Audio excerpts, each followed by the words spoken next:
இவ்வளவு பாசிட்டிவான ஒரு பேர் இருக்குது. டைட்டில் பார்த்தோன்னே ஒரு ஹாப்பினஸ் வருதுன்னா அது கேபி ராஜ். கேபி ராஜுக்கு மட்டும் இல்லை, படம் வர கேபி வேலுவா இருக்கட்டும், கேபி லட்சுமியா இருக்கட்டும், கேபி ஹேமலதாவா இருக்கட்டும், எல்லாருக்குமே இது ஹாப்பியா. அதான் முக்கியம். நான் இங்க இருக்கிற முகங்களும் சரி, பேருமே சரி பாருங்க, ஜிபி பிரகாசம் அப்படின்னாலே ஒரு வெளிச்சம்.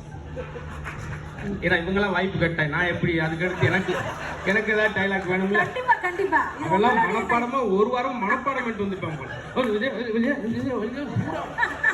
நான் எல்லாருமே மிஸ் பண்ணாம சொல்லிட்டானே. அதே போல மரியா இளைஞர், மரியாண்டாலே தூய்மை அன்புன்னு அர்த்தம். இப்படி தொடங்கின எல்லாமே பாசிட்டிவ். நாங்க முத நாள் ஷூட்டிங்ல வந்தப்பயே என்ன பண்றாங்க, என்னமோ பண்றாங்களே, பையனத்தான் தெரிச்சு என்னமா பண்றாங்க. இதெல்லாம் நல்ல விஷயம் தான். இந்த பஞ்செல்லாம் நீங்க கை தட்டலன்னா நான் எங்க இதுக்கு மேலாம் நான் ஒரு பஞ்செல்லாம் யோசிக்க முடியாது சார். அதுக்கு இவ்வளவு விரக்தியா உட்கார வேணும். உண்மையிலே அவ்வளவு உண்மையிலேயே சொல்றேன். அந்த ஆடியன்ஸோட பல்ஸ் பார்க்குறோம் இல்லையா, ஷூட்டிங் ஸ்பாட்லேயே பார்க்க எல்லாமே பஸ். நான் போனோடனே ஜிவி சார் கேட்பார், வாங்கண்ணே ஒரு ஜோக் சொல்லுங்கண்ணே, ஒரு டென்ஷனாக இருக்கேன், ஒரு விரக்தியாக இருக்கும், ஒரு ஜோக் சொல்லுங்கண்ணே அப்படின்னா சொன்னோன்னே பரவாயில்ல, அதுக்கு அந்த விரக்தியே பரவாயில்ல அப்படின்வார். அங்கேருந்து தொடங்கும், அப்படியே தொடங்குவோம். ரொம்ப ஒரு ஊமை வெளிகளில் ஒரு கிளை வருவாங்க, அது கடைசி வரைக்கும் அது எதுக்குன்னு தெரியாது. சந்திரமுகில ஒரு பாம்பு வரும், அது எதுக்குன்னு கடைசி வரைக்கும் தெரியாது.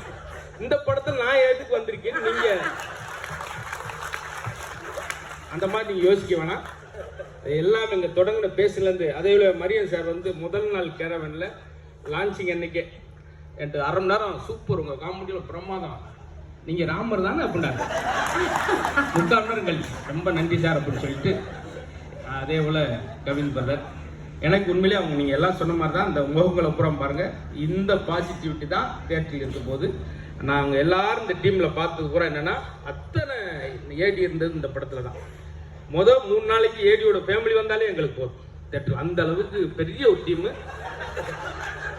அவங்ககிட்ட எனக்கு ரொம்ப பிடிச்சதே 3 விஷயம் தான். மரியா டைரக்டர்லேருந்து ப்ரொடியூசர்லேருந்து 3 விஷயம் தான். உழைப்பு, 2வது உழைப்பு, 3வது உழைப்பு. இந்த கைதட்டு நான் கோப்புடுன்றக்காக தட்டிருக்கீங்க. இது உண்மையான விஷயம். நாங்கள் இருந்து பார்த்தது. அவ்வளோ அன்பா ரொம்ப லவ்வபுளாக பார்த்துக்கிட்டாங்க. அதுக்கு எனக்கு ஒரு பெரிய எல்லாருக்கும் நன்றி சொல்லிக்கிறேன். அதே போல் தலைப்பு தான் எல்லாருக்கும் பாசிட்டிவிட்டியாக இருக்கும். ஏன்னா ரொம்ப பிஸியாகவே இருப்பான். அவர் பேர் பிரியான்னு வச்சுருப்பான். இந்த 3 பேர் சிரிக்கிறதுக்காக இந்த நகைச்சுவை நம்ம மதுரையிலேருந்து தூக்கிட்டு வந்திருக்கேன் பாருங்க, குபீர். ஆனால் உண்மையிலே சொல்கிறது தான், நான் டப்பிங்கில் ரொம்ப சிரித்தது வந்து நான் ஒரு 7-8 படங்கள் நல்ல படங்கள் பண்ணியிருக்கேன். ஆனால் டப்பிங்கில் நான் ரொம்ப சிரித்தது ஹேப்பி ராஜ் படத்தில் மட்டும்தான். அது அப்படியே அந்த அவுட்புட் வந்து நீங்கள் தேட்டரில் பார்க்க முடியும். ரொம்ப அழகு. அந்த ஒரு 2 நாள் டப்பிங் பண்ணும்போது டப்பிங் எடுக்கிறவரே என்னுடைய ரசிகரை மாறிட்டார். அப்படி நானாக என்னை பெருமையாக சொல்லிக்கிட்டா தான், வேறு யார் சொல்ல. அதனால் முழுக்க நான் சொல்கிறது எல்லாருக்கும் பிடிச்ச படமாக இருக்கும். இப்போ இருக்கிற பெரியவங்கள்லேருந்து அந்த ட்ரெய்லர்லேயே நீங்கள் பார்த்துருப்பீங்க. அதனால் எனக்கு இந்த வாய்ப்பு ரொம்ப நாளாக நான் இருக்கிறேன். அது சினிமாவில் கொண்டு வர எண்ணியதற்காக முதல்ல இயக்குனர், ப்ரொடியூசர் ஜிவி சார் எல்லாருக்கும் பெரிய நன்றி சொல்லிக்கிறேன். கண்டிப்பாக வெற்றியாக இருக்கும். அடுத்து வெற்றி விழாவில் இதே மாதிரி நான் ஒரு 6-7 ஜோக்ஸ் வச்சிருக்கேன். அதை அங்கே வந்து சொல்கிறேன்.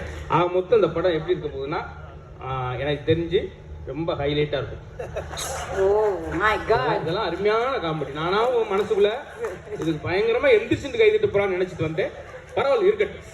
மீதியை வந்து நீங்கள் திரையில் பார்க்கலாம். அவ்வளோ விஷயங்கள் வச்சிருக்கிறோம். ரொம்ப நன்றி.